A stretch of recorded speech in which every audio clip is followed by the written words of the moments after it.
ओम त्रिदेवीभ्यो नमः। त्रिशक्ति हीलिंग में पुनः आपका स्वागत है। पिछले कुछ हफ्तों से मैं आपसे शुद्धि के बारे में चर्चा कर रहा हूं और मैंने आपको पहले वीडियो में ये समझाया था कि मनुष्य के जीवन का उद्देश्य संतोष को ढूंढना नहीं है, शुद्धि को प्राप्त करना है। और जैसे ही हम शुद्धि को प्राप्त करते हैं, संतोष स्वयं हमारे जीवन में आता है। उसी वीडियो में मैंने आपसे ये चर्चा करी थी कि शारीरिक शुद्धि और भौतिक शुद्धि, उसके साथ साथ मानसिक शुद्धि, उसके साथ साथ कार्मिक शुद्धि और आध्यात्मिक शुद्धि, ये 4 स्तंभ बनते हैं हमारे, जिन पर हमें काम करने की आवश्यकता है। मैंने फिर आपको एक और वीडियो दिया था जिसमें मैंने आपसे विस्तार में शारीरिक और भौतिक शुद्धि के बारे में चर्चा करी थी। अगर आपने इन दोनों वीडियोस को नहीं देखा है, चैनल को सब्सक्राइब नहीं किया है, अपने प्रश्न नहीं पूछे हैं, तो इनको कीजिएगा। इनका लिंक इस वीडियो के डिस्क्रिप्शन में दिया गया है। आज मैं पुनः आपके सामने उपस्थित हूं दूसरे स्तंभ यानी कि मानसिक शुद्धि के बारे में विस्तार से आपसे चर्चा करने के लिए। और मैं आपको मानसिक शुद्धि के लिए ये प्रेरित करूंगा कि आप पतंजलि द्वारा अपने योग सूत्रों में दिए गए यम और नियम, जो 5 यम बनते हैं और 5 नियम बनते हैं, इनका आप आचरण करें। ये 5 यम कौन से हैं? ये हैं अहिंसा, सत्य, अस्थेय, ब्रह्मचर्य और अपरिग्रह। और ये 5 नियम कौन से हैं? शौच, संतोष, तप, स्वाध्याय और ईश्वर प्रणिधान। मैं इनके बारे में आज आपसे गहराई में चर्चा करूंगा। परंतु वहां जाने से पहले एक सवाल जो कई बार मुझसे लोग पूछते हैं वो ये है कि गुरुजी, मानसिक शुद्धि के लिए यम और नियम ही क्यों, और कुछ क्यों नहीं? इसका उत्तर बड़ा सरल है कि पतंजलि ने जो अपने योग सूत्रों को बांधा और जब उन्होंने यम, नियम, आसन, प्राणायाम, प्रत्याहार, धारणा, ध्यान, समाधि, इन 8 अंगों को बांधा, तो उन्होंने बहुत ही सोच समझ के जिस प्रकार से समाज बदल रहा था उसके लिए उन्होंने ये उपाय दिए। और कहीं ना कहीं उनका ये भी हमारे को ये संदेश है कि योग केवल अपने शरीर को झुकाना, उसको इधर उधर तोड़ना मरोड़ना, अलग अलग आसनों में डालना या केवल प्राणायाम करने से ही हमारी शुद्धि नहीं होती है। हमारे इस आधुनिक भौतिक जीवन में कहीं ना कहीं हमें अपने चरित्र पर काम करना और हमें अपने प्रतिष्ठा पर काम करना बहुत आवश्यक है।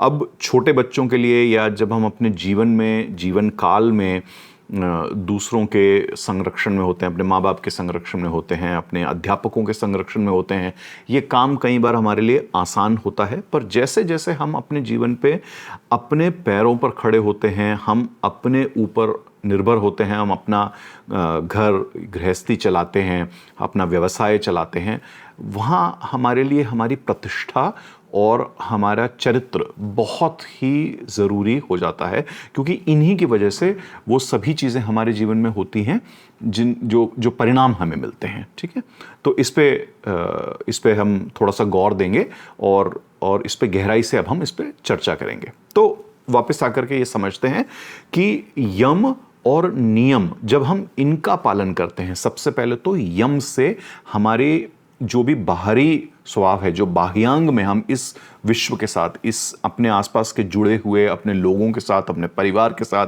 अपने कार्य क्षेत्र में जो भी हमारा स्वभाव है, उसको हम यम से नियंत्रित कर पाते हैं, ठीक कर पाते हैं। और नियम वो हैं जिनसे हम अपने आंतरिक, अपने मन की शुद्धि करते हैं। तो जब हम यम और नियम का पालन करते हैं, तब जाके कहीं हमारा मन, हमारा व्यवहार, हमारा दृष्टिकोण, ये सब बदलता है। इन सभी पे ध्यान देना बहुत आवश्यक है। तब जाकर के कहीं हमारा इस जीवन में जो अनुभव है, जो स्वभाव है, जो चरित्र है, जो प्रतिष्ठा है हमारी, वो कहीं ना कहीं टिकाऊ बनती है। यम, जैसे कि मैंने कहा, बाह्य आचरण की शुद्धि है और नियम जो है वो आंतरिक आचरण की शुद्धि है। इन सभी की विधियां हैं। जब हम इनको अलग अलग देखेंगे, 5 यम को देखेंगे और 5 नियम को देखेंगे, तो आपको लगेगा अरे ये तो बहुत सारी चीजें हैं करने को। लेकिन आप पूरे वीडियो को देखिए, समझिए कि क्या चीजें करने से आपको 5 यम और 5 नियमों का आचरण आप अपने जीवन में उतार पाते हैं, और कहीं ना कहीं ये एक दूसरे से जुड़ी हुई हैं। सिर्फ आपको सिखाने के लिए, बताने के लिए मुझे इसका विस्तार करना पड़ रहा है। लेकिन सबसे बड़ी बात आप पहले समझ लीजिए कि जैसे ही हमने कहा कि यम बाह्य आचरण की शुद्धि है और नियम हमारे आंतरिक आचरण की शुद्धि है, यही दोनों एक शुद्ध जीवन का द्वार है।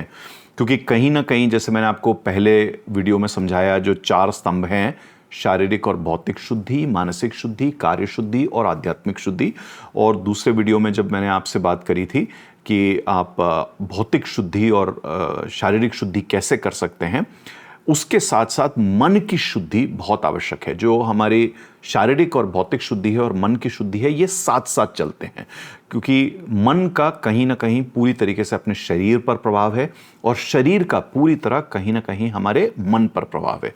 तो मैंने जो चीज़ें आपको शारीरिक और भौतिक शुद्धि के लिए बताई थी, उनका भी मन पर बहुत आचरण होगा। बल्कि आप जब इन दोनों वीडियो को साथ में रख करके देखेंगे, एक के बाद एक, और अपने नोट्स को जोड़ के देखेंगे, तो कहीं ना कहीं आपको समझ में आएगा कि ये एक साथ करने वाली चीजें हैं। तो चलिए अब हम 5 यम को देखते हैं। तो यम, जैसा कि मैंने कहा, ये एक बाह्य शुद्धि और बाहर की संयम का मार्ग है। तो संयम इस जीवन के साथ, हर प्राणी के साथ, हर एक के साथ, हर परिस्थिति में संयम रखना, ये हमारे यम हमें बताते हैं। तो पहला यम क्या हुआ? अहिंसा। अहिंसा, और यहां पर जैसे अहिंसा की बात आई तो कहीं ना कहीं हमारा विचार उठता है कि मैं किसी को मारता नहीं, मैं किसी प्रकार से कोई आक्रोश नहीं करता, तो मैं कैसे हिंसक हूं? तो समझिए कि यहां पर जब पतंजलि ने अहिंसा की बात करी, तो ये केवल शारीरिक हिंसा की बात नहीं है, ये विचारों की हिंसा, वाणी की हिंसा, आपके कर्मों की हिंसा की बात है। ठीक है? अब आपने किसी को देखा और आपने तुरंत अपने मन में बहुत ही हिंसक रूप से कहा कि ये कौन है, क्या है, कैसे कपड़े पहने हैं, किस तरह का इसका व्यवहार है। आपने उस इंसान को समझने की कोशिश ही नहीं करी। या आप कुछ काम कर रहे हैं और आपने उस काम करने में कुछ तथ्य बताने हैं दूसरे लोगों को, लेकिन उन तथ्यों को बताने के लिए आप सरलता से आप नहीं कर रहे हैं काम। आपका स्वभाव ऐसा है जैसे कि आप सामने वाले को दंडित कर रहे हैं, तो यह भी हिंसा हुई। तो समझिए कि अहिंसा का मतलब है किसी भी प्रकार से विचार, वाणी, कर्मों में कोई भी हिंसा, किसी भी द्वेष का भाव ना होना। और अगर आप इसको गहराई से समझें तो कहीं ना कहीं अपने मन में करुणा लाना, दया लाना कि सामने वाले का भी एक जीवन है, उसका भी कुछ प्रारब्ध है, उसकी भी कुछ परिस्थितियां हैं, उसके भी संदर्भ हैं। वो इंसान कहीं ना कहीं अपने संदर्भों की वजह से वो कर रहा है जो मैं देख रहा हूं या जो मैं अनुभव कर रहा हूं। तो मैं कैसे इसमें एक सकारात्मक रूप लेकर के आगे चलूं, ये अहिंसा हुई। जैसे ही आप अपने क्रोध, अपने भय, अपने आक्रोश, इन सभी चीजों का क्षय करते हैं, आप अहिंसक बनते हैं। लेकिन आपको अहिंसक बनने के लिए, एक अहिंसावादी होने के लिए सिर्फ बोलना नहीं है, आपको अपनी प्रतिक्रियाओं पर नजर रखनी है। तो सबसे पहले तो यह करें कि अपनी प्रतिक्रियाओं पर नजर रखें।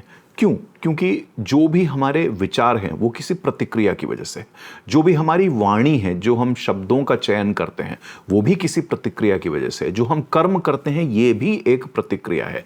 तो सबसे पहले तो अपनी प्रतिक्रियाओं पर नजर रखें। इससे आपकी वाणी, आपका सोच सुधरेगा।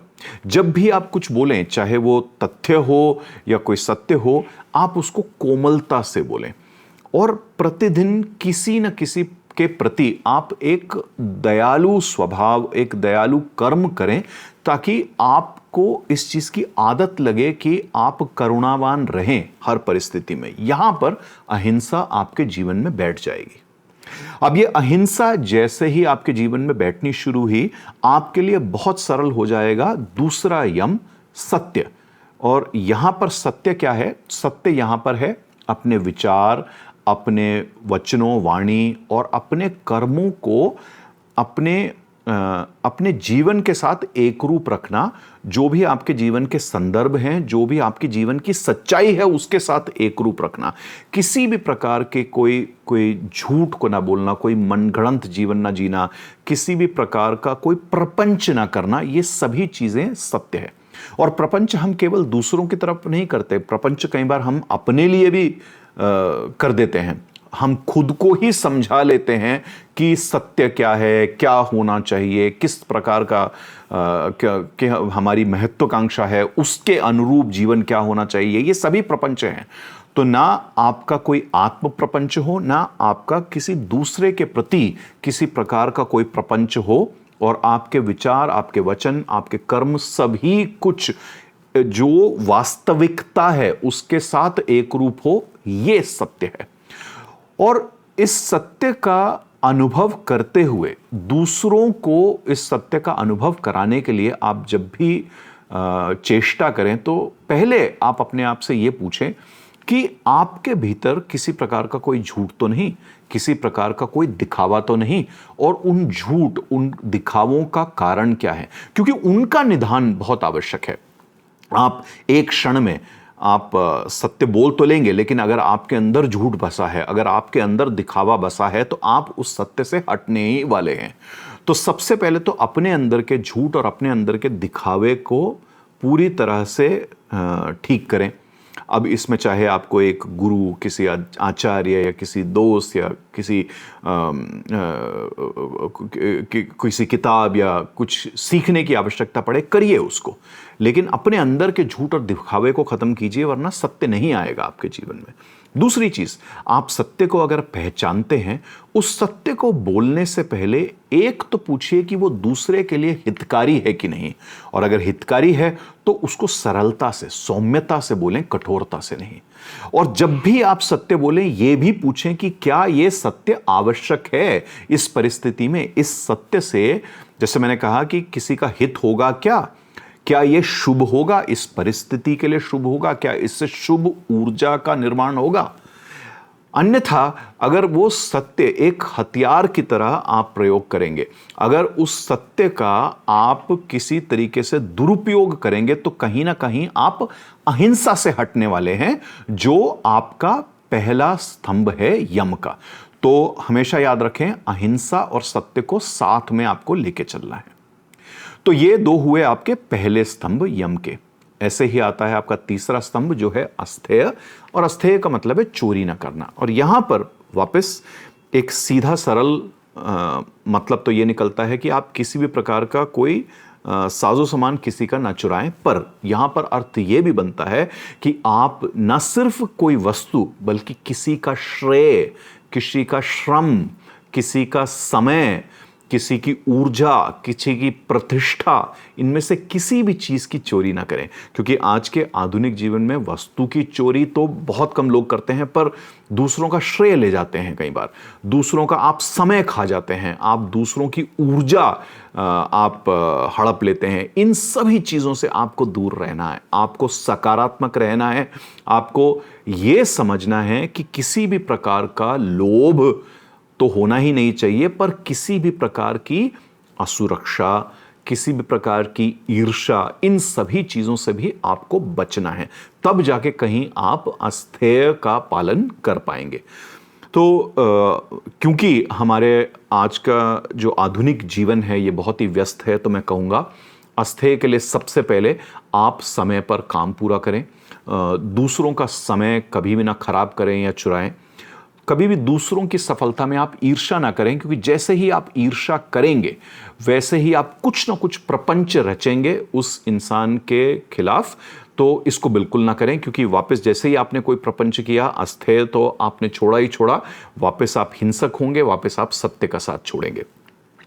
वापस ये समझिए कि एक सीधा सरल जीवन जिएं, उतना ही करें जो आवश्यक है, उतने ही संसाधनों का प्रयोग करें जो आवश्यक हैं, उतनी ही चीजें इकट्ठी करें जो आवश्यक हैं, तब जाके कहीं आप एक सरल जीवन जी पाएंगे।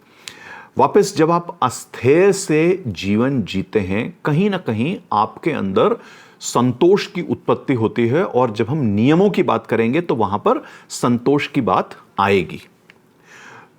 चौथा आपका यम बनता है ब्रह्मचर्य। और यहां पर जब हम ब्रह्मचर्य की बात कर रहे हैं तो ये सिर्फ आपके यौन ऊर्जा से जुड़ी हुई बात नहीं है।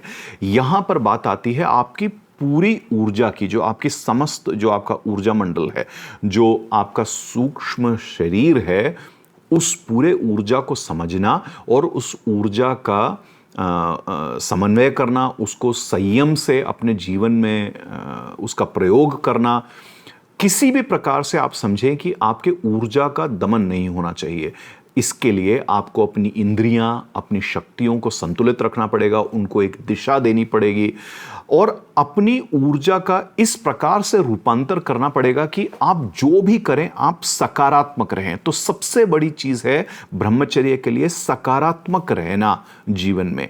एक श्रद्धा, एक सबूरी, एक समर्पण के साथ जीवन को जीना, ताकि आप जो भी काम करें, जिस प्रकार की भी आपकी इच्छा हो, और उन सभी इच्छाओं को, उन सभी कृत्यों को, कर्मों को आप कहीं ना कहीं एक आध्यात्मिक तेज के अंदर बदल सके। इसके लिए आपको अलग से कुछ नहीं करना है। जैसे मैंने कहा, आप सकारात्मक रहेंगे और आप सकारात्मक चीजें करते रहेंगे तो कहीं ना कहीं आपका चरित्र निर्माण होगा। इससे आपकी प्रतिष्ठा बढ़ेगी और जैसे ही आपकी प्रतिष्ठा बढ़ती है, आपकी आध्यात्मिक ऊर्जा, आपका आध्यात्मिक तेज बढ़ता है। ब्रह्मचर्य के लिए याद रखें, जो भी आपका भोजन है, जो भी आपके बोल हैं, जो भी जिस प्रकार का भी आप मनोरंजन करते हैं, इन सभी का सात्विक होना, इन सभी का संतुलित होना और इन सभी को एक दिशा देना आपको बहुत जरूरी है। अगर आप फैले रहेंगे, आप दिशाहीन हैं अपने जीवन में, तो कहीं ना कहीं आप ब्रह्मचर्य से दूर ही हटने वाले हैं। दूसरी चीज, हमारे अंदर जो रचनात्मक ऊर्जा होती है, या जिसको हम क्रिएटिव फोर्सेस या क्रिएटिव एनर्जी भी कहते हैं, इसको एक शाश्वत उद्देश्य के लिए प्रयोग करें। इसको साधना में लगाएं, इसको सेवा में लगाएं। जिस भी कार्य क्षेत्र में आप हैं, उस संस्थान के लिए, उस इंडस्ट्री के लिए, उससे जुड़े हुए लोगों के लिए, जो आपके संस्थान द्वारा निर्मित या जो भी आप सेवाएं देते हैं, उनका भोग करने वाले जो लोग हैं, जिनको हम कंज्यूमर या कस्टमर कहते हैं, उनकी सेवा में आप अपने रचनात्मक ऊर्जाओं को लगाएं। और हमेशा हर काम से पहले आप ये पूछें कि मुझे ये काम शाश्वत बना रहा है कि या ये काम मुझे कमजोर बना रहा है। अगर आप ये करते रहेंगे तो कहीं ना कहीं आपकी पूरी ऊर्जा समन्वित रहेगी। आपकी ऊर्जा का किसी प्रकार से खंडन या दमन नहीं होगा और उसका सकारात्मक रूपांतर होगा। और यही सबसे बड़ा अर्थ है ब्रह्मचर्य का।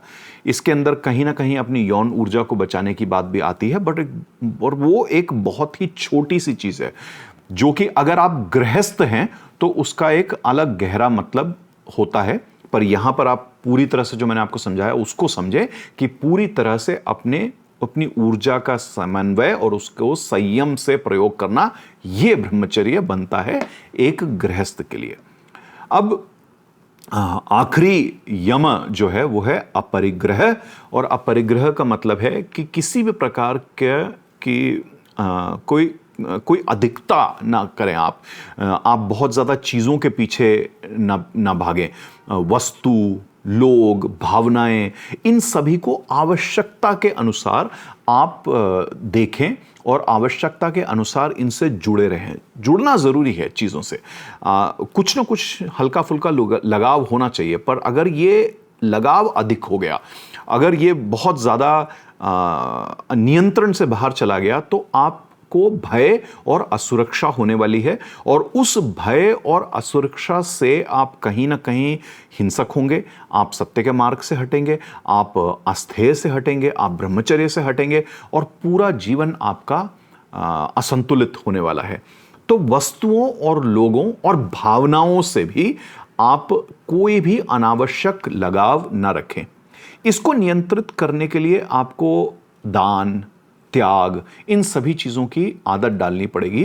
तो पूजा पाठ, क्रम, इन सभी चीजों से नियंत्रण आता है। आपको प्रतिदिन अपने जीवन के प्रति कृतज्ञता व्यक्त करनी चाहिए, अपने जीवन में जो लोग हैं उनके प्रति कृतज्ञता व्यक्त करनी चाहिए, ईश्वर के प्रति आप कृतज्ञ रहें कि उन्होंने आपको ये जीवन दिया कि आप अपने प्राराब्धों को पूरा कर पाएं। और मैंने कई बार इस चीज़ को अपने वीडियो में समझाया है कि ये जीवन हमें मिला है कि ताकि हम अपने प्राराब्धों को ख़त्म कर सकें और एक सही रूप से अपने पूरे जीवन को अपना सकें। पूछिए अपने आप से कि क्या मैं किसी चीज़ को पकड़ के बैठा हूं या क्या मैं इस चीज़ को छोड़ सकता हूं। अगर आप उस चीज़ को छोड़ सकते हैं, अगर आप उस चीज़ के प्रति वैराग्य रख सकते हैं, तो कहीं ना कहीं आप अपरिग्रह के मार्ग पर चल रहे हैं, नहीं तो आपको तकलीफ होने वाली है। तो ये थे हमारे 5 यम जो कि बाहरी नियंत्रण करने में हमें सहायक होते हैं। अब देखते हैं 5 नियम हमारे कौन से हैं, और ये है हमारी आंतरिक शुद्धि के लिए। और वापस जैसे मैंने पहले कहा कि बाहर की शुद्धि और अंदर की शुद्धि साथ साथ चलती हैं, पर मैं आपको सिखाने के लिए इनको अलग अलग बता रहा हूं यहां पे। तो आंतरिक शुद्धि क्या है? यह अनुशासन का मार्ग है, राइट? तो शौच सबसे पहला अनुशासन आता है, और यहां पर शौच का मतलब शुद्धता है। शुद्धता का मतलब अपने शरीर को शुद्ध रखना, अपने मन को शुद्ध रखना, अपने परिवेश को ही शुद्ध रखना। कहीं ना कहीं इसका मतलब यह हुआ कि तमस और रजस का हमें क्षमन करना है या उसको कम से कम रखना है, ताकि हमारी सात्विक ऊर्जा बढ़े, उसका उदय हो, उसका विकास हो, और वो सात्विक ऊर्जा हमारे अंदर बैठे। इसका अभ्यास आप तब कर पाएंगे जब सबसे पहले आप अपने भोजन, अपने जीवन शैली को सात्विक करेंगे। तो कहीं ना कहीं जब आपके अंदर साफ भोजन जाएगा, आपका पाचन साफ होगा, आपका पेट साफ होगा, आपका शरीर साफ और तंदुरुस्त होगा, तो आप सात्विकता का अनुभव करेंगे। मैंने आपसे शारीरिक शुद्धि में बताया था कि अपनी शक्ति का वर्धन करना है, आपको योग करना है, वर्जिश करनी है। इन सभी चीज़ों से भी शौच में मदद मिलती है। तो ताज़ा भोजन खाएं, सात्विक भोजन खाएं, अपने पेट को साफ रखें, अपने शरीर को साफ रखें, वज़न अपना नियंत्रित रखें। जितनी आपके शरीर में ज़्यादा चर्बी होगी, उतनी ज़्यादा आपको तमस और रजस का अनुभव होगा। पदार्थ जो जैसे सिगरेट, शराब, इन सभी चीज़ों से दूर रहें। मन की शुद्धि, इसके लिए आपको मौन, ध्यान, पूजा पाठ, मंत्र जाप, ये सभी चीज़ें आप कर सकते हैं। श्वास की शुद्धि के लिए आप प्राणायाम कर सकते हैं। और जब आप अपने तन, अपने मन और श्वास की शुद्धि को आप साथ लेके आते हैं, तब जाके सही मायनों में कहीं आप शौच का अनुभव करते हैं, तब जाके कहीं आपका तमस और आपका रजस कम होता है और आपकी सात्विकता उठती है। तो दूसरा आपका नियम बनता है संतुष्टि। और जब मैं आपको अस्थेय और ब्रह्मचर्य के बारे में बता रहा था, मैंने कहा था जैसे ही आप अस्थेय से रहेंगे, जैसे ही आप ब्रह्मचर्य से रहेंगे, या जैसे ही आप सत्य का साथ देंगे, तो कहीं ना कहीं अंदर आपके संतुष्टि की उत्पत्ति होगी, कहीं ना कहीं आपके अंदर ये संतोष आएगा। तो आनंद और शांति से रहना, ये संतोष है। आपके जीवन में जो भी परिस्थितियां हैं, जो भी आपको मिला है इस जीवन में, उसको पूरा मानना, उसको अच्छा मानना और उसको लेके चलना, ये संतोष का एक बहुत ही ज़रूरी नियम है। ये समझें कि ये जो भी जीवन है, ये आपके ही प्रारब्ध से बना हुआ जीवन है। इस जीवन में जो भी आपको जीने के लिए, आगे बढ़ने के लिए परिस्थितियां चाहिए, ईश्वर वो लाएगा। आपका काम है अपनी क्षमताओं पर काम करना, अपनी काबिलियत पर काम करना, अपने आप को सक्षम बनाना। बाकी सब कुछ आपको ईश्वर पे छोड़ना है। यहां पर संतोष आता है, और यहां पर आप आनंद और शांति से जब जीते हैं, तब जाकर के कहीं आपको समझ में आता है कि आपकी असंतोषों का जो अंत हुआ, जो आपकी तृष्णाओं का जो अंत हुआ, उससे कितना आपके जीवन में समय बचेगा, कितना आपके संबंध सुधरेंगे। तो हर दिन आभार से जिएं, कृतज्ञता के साथ जिएं। और ये मैंने आपको अभी पीछे भी बताया था कि जब मैं आपसे शौच की बात कर रहा था और जब मैं आपसे अपरिग्रह की बात कर रहा था, तो मैंने आपको बताया था कि कृतज्ञता व्यक्त करें अपने जीवन के प्रति। पर संतोष के लिए ये बहुत आवश्यक है कि किसी भी प्रकार की जो आपकी अपूर्णताएं हैं जीवन में, चाहे आपकी खुद की अपूर्णताएं हों, आपके जीवन की हों, आपके आसपास के लोगों की हो, उन सभी को आप संयम से देखें, उन सभी को आप स्वीकारें पूरी तरीके से, ताकि आप किसी के भी प्रति, चाहे अपने हो, चाहे जीवन हो या दूसरे के प्रति हो, किसी भी प्रकार का कोई भी क्रोध, कोई भी आक्रोश ना रखें। छोटे छोटे क्षणों को आप पूरी तरीके से जिएं, सूर्योदय का मजा लें, अपने चाय का मजा लें, अपने भोजन का मजा लें, किसी से आपकी बातचीत होती है, आप किसी नई जगह पर जाते हैं, खोए ना रहें उस परिवेश को और उस संदर्भ को आप पूरी तरीके से जिएं। यहां पर आप में संतोष आएगा। तीसरा आपका नियम बनता है तप, और तप का मतलब यहां पे हुआ सहनशीलता भी और अनुशासन भी। जो भी आपके जीवन में आपको करना है, चाहे वो पढ़ाई करनी है, जो आपका जीवन की दिनचर्या है, आपका कार्य है, इन सभी चीजों में कठिनाइयों को आपको सहना है, कठिनाइयों को आपको अपने साथ लेके चलना है और अपने उच्च लक्ष्य की तरफ आपको बढ़ते रहना है। यहां पर आपका तप आता है। गहराई से अगर आप इसको समझें तो अपनी अशुद्धियों का आपको दहन करना है, अपनी कमजोरियों का आपको दहन करना है, अपनी क्षमताएं बढ़ानी है, अपनी इच्छा शक्ति बढ़ानी है और निरंतरता से इसके ऊपर काम करना है। यहां पर तप की बात आती है। तो इसके लिए चाहे रोज व्यायाम करना पड़े, चाहे रोज कुछ पढ़ना लिखना पड़े, चाहे रोज साधना करनी पड़े, इन सभी चीजों का आप समय बांध लें। जब तक आप समय नहीं बांधेंगे, जब तक आप समयबद्ध नहीं होंगे, जब तक आप किसी चीज के प्रति निष्ठावान नहीं होंगे, तब तक आपके अंदर तप नहीं आएगा। कभी कभी मौन या उपवास कीजिए, सेवा कीजिए कहीं जाके, इससे भी तप बढ़ता है। और कहीं ना कहीं आपको अपने जीवन में, अगर आप किसी से कोई वायदा करते हैं, कोई भी वचन देते हैं किसी को, उनको निभाएं। वो अनुशासन बहुत ज्यादा जरूरी है। तो वापस तप को अपने जीवन में उतारने के लिए अनुशासित रहें, सहनशील रहें, ताकि आप उच्च लक्षणों से आगे बढ़ सके। चौथा आपका नियम बनता है स्वाध्याय, और स्वाध्याय का मतलब है शास्त्रों का अध्ययन करना, अपने आप का अध्ययन करना, शास्त्रों में आपके बारे में क्या बताया गया है, इंसान के जीवन के बारे में क्या बताया गया है, और हम अपने जीवन में क्या देख रहे हैं, उनके बारे में शास्त्रों में क्या बताया गया है। इन सभी चीज़ों को समझना, आत्मा को समझना, सत्य को समझना, जैसे सांख्य में 25 तत्वों की बात होती है, उसको समझना, ये समझना कि विवेक कैसे आ सकता है मेरे अंदर, उसका विकास करना, अपने भ्रम को हटाना, इन सभी चीज़ों का कहीं ना कहीं स्वाध्याय से जुड़ाव बनता है। तो अपने आप को समझिए, मनुष्य जीवन को समझिए, शास्त्रों को समझिए, हमारे जो 6 दर्शन हैं उनको समझिए और अपने विवेक का निर्माण कीजिए। इसके लिए आप क्या कर सकते हैं? प्रतिदिन आप भगवत गीता या उपनिषद हुए या ब्रह्मसूत्र हुए या प्रकरण ग्रंथ इनको जो बोलते हैं, उनको हम देखें तो कहीं ना कहीं इनमें से आपको बहुत सारी चीज़ें सीखने और समझने को मिलेंगी। तो ये 3 जो हैं, गीता, उपनिषद और ब्रह्मसूत्र, इनको हम प्रस्थानत्रय भी कहते हैं अपनी संस्कृति में। और प्रकरण ग्रंथ जो हैं वो आपको बताते हैं कि हमारे सांख्य शास्त्र, हमारे वेदांत के बारे में, इन सभी चीज़ों के जो मूल आधार हैं वो क्या हैं।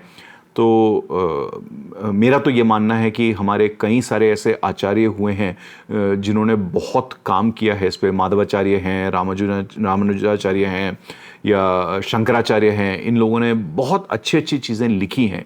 इनका आप अनुसंधान करें, अनुभव करें, अध्ययन करें, इन पर मनन करें, चिंतन करें और इसको अपने जीवन में उतारें, अभ्यास करें इन सभी चीज़ों का। और अपनी भावनाओं और अपने अनुभवों पर किसी प्रकार का एक नियंत्रण रखें, उनका आप निरीक्षण करें, ये समझें कि जीवन मुझे क्या सिखा रहा है। अगर कोई अनुकूल या प्रतिकूल मुझे परिणाम मिल रहे हैं, तो वो क्यों मिल रहे हैं, किस वजह से मिल रहे हैं, क्या किया, इन सभी चीज़ों को करने से आपको आत्मबोध मिलता है। और आत्मबोध होने का ही मतलब है स्वाध्याय। पर इसके लिए थोड़ा सा अध्ययन, मनन, चिंतन, अभ्यास, अनुसंधान, ये सब आपको करना पड़ेगा। और पांचवा आपका स्तंभ हुआ नियम का ईश्वर प्रणिधान।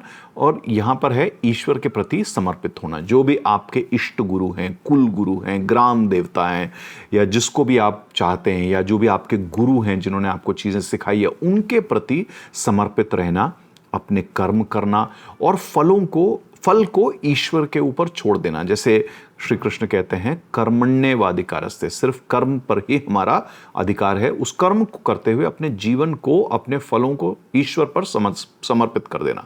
यह करने से हमारा अहंकार खत्म होता है। तो ईश्वर प्रणिधान का दूसरा मतलब यह भी हुआ कि अपने अहंकार को ही खत्म कर देना। तो इसके लिए आप क्या कर सकते हैं, हर काम को जब आप आरंभ करें या उस पर काम कर रहे हो या उसको खत्म करें, तो हमेशा अपने ईश्वर पर ध्यान रखें, अपने गुरुओं पर ध्यान रखें, कहीं ना कहीं नवग्रहों पर ध्यान रखें और उनके ऊपर सब चीज़ों को छोड़ दें। परिणाम के पीछे ना भागें, आप शुद्धि करें, जो भी आप करें उत्तम रूप से करें। आप अपने सक्षमता पर, अपनी क्षमता पर काम करें। और अगर आपको कहीं पर विफलता मिलती है तो उसको भी एक शिक्षण की तरह ले। इससे आप ईश्वर प्रणिधान की ओर बढ़ेंगे। और अपने कर्मों को करते हुए हमेशा यह समझे मेरा कर्तव्य क्या है, उस कर्तव्य को मैं पूरा कर रहा हूं कि नहीं कर रहा हूं। तो यह हुआ ईश्वर प्रणिधान। तो इसी के साथ आपके 5 यम और 5 नियम पूरे हुए। जो भी मैंने आपको बताया है कम से कम 2-3 बार सुनिएगा, ताकि जो आपको करने के लिए मैं प्रेरित कर रहा हूं इनको आप एक साथ अब समझ सकें। और जो पिछला वीडियो है शारीरिक शुद्धि, उसको साथ लेकर के चलें। पर जाते जाते मैं एक निष्कर्ष आपके साथ ये छोड़ना चाहूँगा कि यम जो बाहरी संयम और बाहरी शुद्धि है, ये आपको बताता है कि क्या नहीं करना चाहिए इस विश्व में जीते हुए। और नियम जो कि अनुशासन है और हमारी अंदर की शुद्धि है, वो हमें बताता है कि हमें इस जीवन को जीते हुए क्या करना चाहिए। इन दोनों को मिलाकर जीना ही एक सही मायने में एक जीवन दर्शन है। जब हम आचरण को शुद्ध करते हैं और अपने नियम बांध लेते हैं, तब कहीं ना कहीं हमारा मन निर्मल होता है और हमारे जीवन में हमारे ईश्वर का प्रतिबिंब, उस ईश्वर की ऊर्जा प्रकट होती है। ध्यान रखिएगा इस बात का। 5 नियम और 5 यम, ये दोनों ही अतुलनीय हैं हमारे इस तनाव से ग्रस्त जीवन के लिए, हमारे महत्वाकांक्षाओं से भरे हुए मन के लिए। अपने चरित्र का निर्माण कीजिए, अपनी प्रतिष्ठा का निर्माण कीजिए, यम और नियम का निरंतर पालन कीजिए। मैं जल्द ही मिलूंगा आपसे कार्य शुद्धि के बारे में बातें करने के लिए, और उसके बाद हम आध्यात्मिक शुद्धि पर भी चर्चा करेंगे। तब तक के लिए जय महाकाल, जय मां काली।